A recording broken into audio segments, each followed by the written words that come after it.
하지 아니하시리라. 아멘. 이 좋은 아침에 하나님의 은혜와 평강이 이 자리에 모인 우리와 우리의 가정에 넘치길 소망합니다. 주기도문은 하나님의 이름, 하나님의 나라, 하나님의 뜻이라는 장엄한 주제에서 일용할 양식, 용서, 시험에 이르는 일상생활의 주제로 확대됩니다. 지난 시간에 일용할 양식이라는 주제를 다루었습니다. 현재의 필요인 일용할 양식을 구하며 매일매일 아버지 하나님께 의존해야 됨을, 또 그것을 간구하는 기도를 해야 됨을 배웠습니다. 다음 기도는 하나님의 용서를 구하는 기도입니다. 12절 함께 보시겠습니다. 우리가 우리에게 죄 지은 자를 사하여 준 것 같이 우리 죄를 사하여 주시옵고, 우리 죄를 사하여 주시옵고. 여기에서 사용된 죄라는 단어는요, 오페일레마라는 단어를 사용했습니다. 상당히 광범위한 의미를 내포한 단어이지만 공통적이고 또 중심이 되는 의미가 있습니다. 바로 지불되고 갚아야 할 빚이라는 뜻입니다. 그래서 부채, 의무, 책임 같은 것을 나타냅니다. 그러므로 죄가 있다라는 것은 갚아야 할 빚이 있다라는 의미입니다. 또한 해야 할 의무가 있고 감당해야 할 책임이 있지만 그 의무를, 그 책임을 다하지 못했다라는 의미가 됩니다. 주기도문에 담긴 내용은 누구나 이 기도를 하나님의 자녀라면 드려야 한다는 겁니다. 어떤 특정한 사람들만을 위한 기도가 아니라 우리 모두가 드려야 하는 기도라는 겁니다. 그렇기 때문에 곧 우리 모두가 죄인이라는 사실을 상기시켜 줍니다. 우리 모두가 죄인이다라는 것은 우리 모두에게 갚아야 할 빚이 있다라는 겁니다. 다른 말로 하면 인생이란 빚진 자로 산다라는 겁니다. 여러분은 빚진 자의 삶, 빚진 자라는 자각이 있으신가요?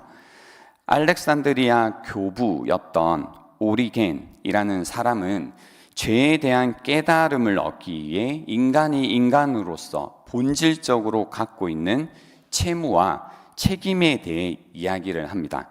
그래서 세 가지 책임에 관해서 나눕니다.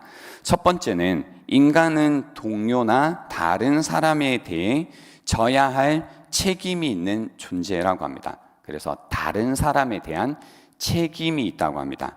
두 번째는 인간은 자신의 정신과 영혼을 올바로 보존해야 할 책임이 있다고 합니다. 자신에 대해 책임이 있다는 거죠. 그리고 세 번째는 인간은 하나님에 대한 책임이 있다고 합니다. 하나님께서 우리를 하나님의 형상을 따라 창조하셨기 때문에 우리는 마음과 뜻과 정성과 힘을 다하여 하나님을 사랑해야 된다고 합니다. 그래서 하나님에 대한 책임, 다른 사람, 나 자신, 하나님, 요 세 가지에 대한 책임이 있다라고 이야기하면서요, 사람이 살아있는 동안은 한시도 다른 사람에 대한 책임에서 벗어날 수 없다고 말합니다. 우리가 인간으로 존재하는 한 도저히 완전하게 감당할 수 없는 채무와 책임 속에 놓여 있다라는 인간 이야기입니다. 그렇기 때문에 결국 인간은 어쩔 수 없이 빚진 자로 살아갈 수밖에 없는 존재이고, 따라서 언제나 용서가 필요한 자라는 의미입니다. 우리는 다 빚진 자입니다. 하나님을 사랑하고 이웃을 사랑하고 나 자신을 다 잘 돌봐야 되는 책임을 다하지 못하는 자들입니다.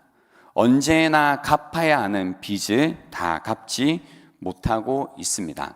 죄라고 하면요, 보통 두 가지 종류가 있다고 합니다. 커미션과 오미션이라는 죄가 있다고 하죠. 그래서 하지 말아야 할 것을 범하는 죄가 있죠. 신 오브 커미션이라고 합니다. 어제 주일 설교 말씀을 기억을 하신다면요, 압살롬이 여기에 해당될 겁니다. 복수를 위한 침묵을 했던 압살롬, 하지 말아야 할 것을 범한 죄입니다. 또 신 오브 오미션이 있습니다. 해야 할 것을 하지 않는 죄입니다. 그죠? 우리가 해야 할 것을 하지 않은 채로 남겨두는 죄입니다. 돌봐야 하는데 방치하는 죄입니다. 어제 말씀을 다시 한번 기억하신다면 다윗이 여기에 해당될 겁니다. 막연한 침묵 가운데 있었다라는 것은 마땅히 침묵하지 말아야 되는 그 순간에 침묵했기 때문에 이 죄에 해당한다라는 거죠. 우리도 마찬가지입니다. 가정에서 아빠로서 나쁘게 말하지 말아야 되는, 그죠, 잘못도 있지만 아무 말도 하지 않는 것도 잘못이라는 겁니다.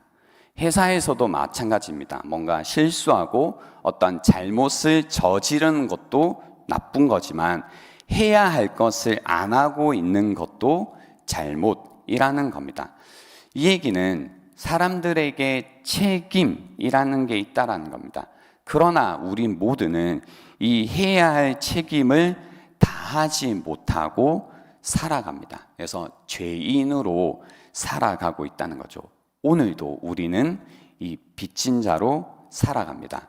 그렇기 때문에 우리에게 이 기도가 필요합니다. 우리가 우리에게 죄 지은 자를 사하여 준 것 같이 우리 죄를 사하여 주시옵고, 용서받은 자만이 용서할 수 있습니다. 내가 빚진 자로 살아가고 있다라는 사실을 자각하고 있는 사람들만이 나에게 빚진 다른 사람들을 닥달하지 않으면서 살아갈 수 있습니다. 왜냐하면 빚진 자의 그 마음을 알기 때문입니다. 빚투성인 삶, 인생이란 빚진 삶입니다. 그래서 그리스도인은 용서를 통해서 살고 용서를 하면서 살아갑니다. 그래서 마태복음 18장 33절에 용서할 줄 모르는 종 비유에서 주님은 우리에게 이렇게 말씀하십니다. 33절입니다. 내가 너를 불쌍히 여김과 같이 너도 내 동료를 불쌍히 여김이 마땅하지 아니하냐라고 말씀하십니다. 그죠? 너를 불쌍히 여김같이, 그 빚을 다 갚지 못해서 살아가는, 그 책임을 다하지 못하고 살아가고 있는 너를 불쌍히 여김같이 너도 너의 동료를 불쌍히 여김이 마땅하지 아니하냐라고 합니다. 그죠? 내가 나에게 어떤 책임을 다해야 되지만 그것을 다 감당하지 못하는 자를 향해 뭔가 못마땅해 하는 것이 아니라 뭐예요? 불쌍히 여기는 그것이 마땅하지 아니하냐라고 주님이 말씀하십니다. 우리에게 죄 지은 자를 사하여 준 것 같이.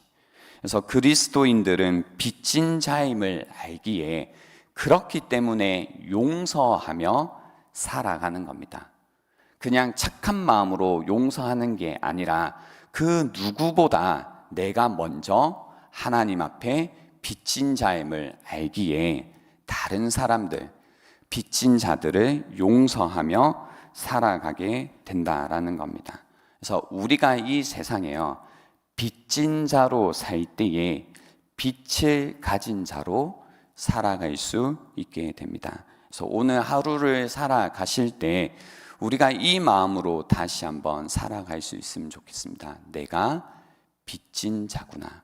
그리고 이 빚진 자로 오늘 하루를 살아가실 때 주변에 있는 사람들을 긍휼히 여기시면서 불쌍히 여기시면서 살아가시기 바라고, 그 마음들이 주변의 사람들에게 빛으로 나타나는 오늘 하루가 될 수 있으면 좋겠습니다. 함께 들은 말씀을 기억하시면서 기도하도록 하겠습니다.